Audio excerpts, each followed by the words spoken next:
दोस्तों, भारतीय जनता पार्टी ने एक ऐसा फैसला लिया है जिसने सियासी गलियारों में हलचल मचा दी है। एक ऐसा फैसला जो सिर्फ एक नियुक्ति नहीं है बल्कि अगले 20 साल की राजनीति का संकेत है। बीजेपी ने जेपी नड्डा के बार बार बढ़ाए गए कार्यकाल पर आखिरकार विराम लगा दिया है और पार्टी को मिला है उसका अब तक का सबसे युवा राष्ट्रीय अध्यक्ष। उम्र है सिर्फ 45 साल। जिस उम्र में बीजेपी के कई नेता अभी मंडल अध्यक्ष या जिला स्तर की राजनीति सीख रहे होते हैं, उसी उम्र में एक नेता को देश की सबसे बड़ी राजनीतिक पार्टी की कमान सौंप दी गई है। नाम है नितिन नवीन। याद कीजिए, जब अमित शाह 48 साल की उम्र में बीजेपी के राष्ट्रीय अध्यक्ष बने थे तब उन्हें पार्टी का सबसे युवा अध्यक्ष कहा गया था।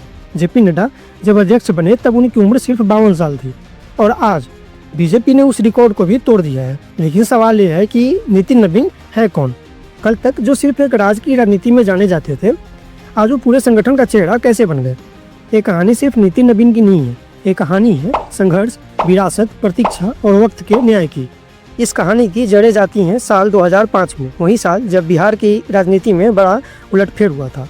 लालू प्रसाद यादव का शासन समाप्त हुआ था और नीतीश कुमार के नेतृत्व में एनडीए सरकार बनी थी। उस समय बिहार में बीजेपी में 3 ऐसे नेता थे जिन्हें पटना की राजनीति के 3 मजबूत पिलर कहा जाता था: सुशील कुमार मोदी, नंदकिशोर यादव, नवीन किशोर सिन्हा। इन तीनों ने मिलकर बिहार में बीजेपी की नींव मजबूत की। जब एनडीए सरकार बनी तो सुशील मोदी डिप्टी सीएम और वित्त मंत्री बने। नंदकिशोर यादव को मिला सड़क निर्माण मंत्रालय। लेकिन तीसरे पिलर कहे जाने वाले नवीन किशोर सिन्हा सरकार से बाहर रह गए और यहीं से शुरू होती है एक अधूरी कहानी। नवीन किशोर सिन्हा पटना पश्चिम विधानसभा सीट से चुनाव लड़ते थे। उस दौर में वो सबसे ज़्यादा मार्जिन से जीतने वाले नेताओं में गिने जाते थे। बिहार बीजेपी के पुराने कार्यकर्ता आज भी कहते हैं कि पार्टी को खड़ा करने में नवीन किशोर का योगदान किसी से कम नहीं था। सरकार बनने के बाद लगभग तय माना जा रहा था कि उन्हें मंत्री बनाया जाएगा, लेकिन किस्मत को कुछ और ही मंजूर था। सरकार बने कुछ ही महीने हुए थे कि 2 जनवरी 2006 को दिल्ली में हार्ट अटैक से नवीन किशोर सिन्हा का निधन हो गया। उस वक्त उनकी उम्र ज़्यादा नहीं थी और उनके सपने अधूरे रह गए। आज भी बीजेपी के पुराने नेता कहते हैं कि संघर्ष के दौर में नवीन किशोर साथ थे, लेकिन जब पार्टी का उत्कर्ष आया तो उसे देखने के लिए इस दुनिया में नहीं है। नवीन किशोर की मौत के बाद उनकी विधानसभा सीट खाली हो गई। पार्टी ने फैसला लिया कि उपचुनाव में उनके बेटे को मैदान में उतारा जाएगा और यहीं से राजनीति में एंट्री होती है 26 साल के नितिन नवीन की।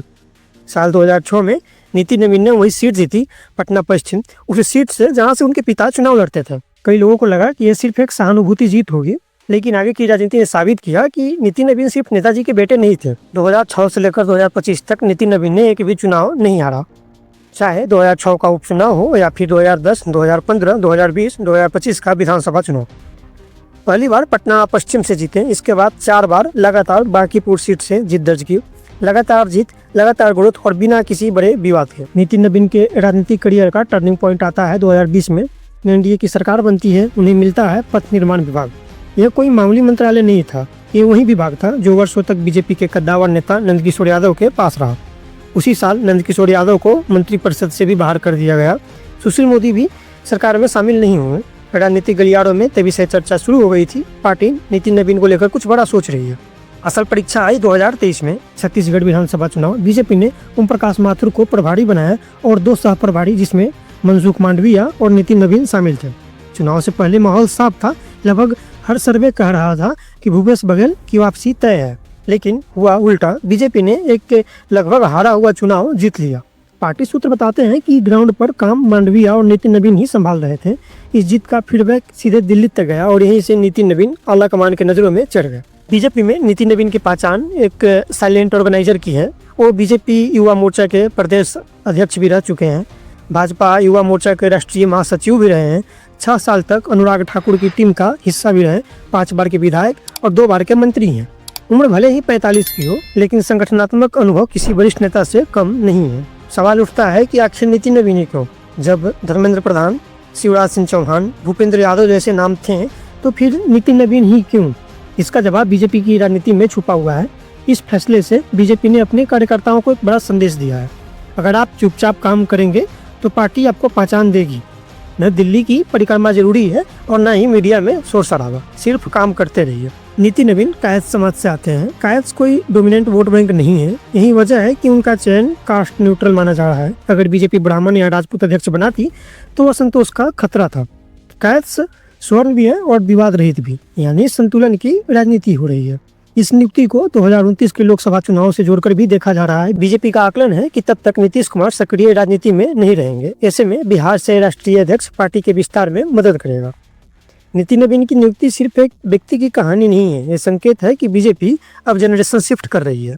50-60 साल के नए मुख्यमंत्री और अब 45 साल का राष्ट्रीय अध्यक्ष।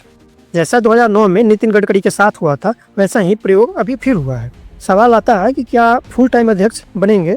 तो अभी नितिन नवीन कार्यकारी राष्ट्रीय अध्यक्ष हैं, लेकिन पार्टी के अंदर माना जा रहा है कि मकर संक्रांति के बाद राष्ट्रीय परिषद की बैठक में उन्हें पूर्णकालिक अध्यक्ष बना दिया जाएगा, ठीक वैसे ही जैसे जेपी नड्डा को बनाया गया था। अध्यक्ष बनने के बाद नितिन नवीन ने सबसे पहला काम किया, अपने पिता नवीन किशोर सिन्हा की तस्वीर के आगे सिर झुकाया। 19 साल पहले जिस नेता को मंत्री पद नहीं मिला था, आज उनका बेटा उसी संगठन की सबसे ऊंची कुर्सी पर बैठा हुआ है।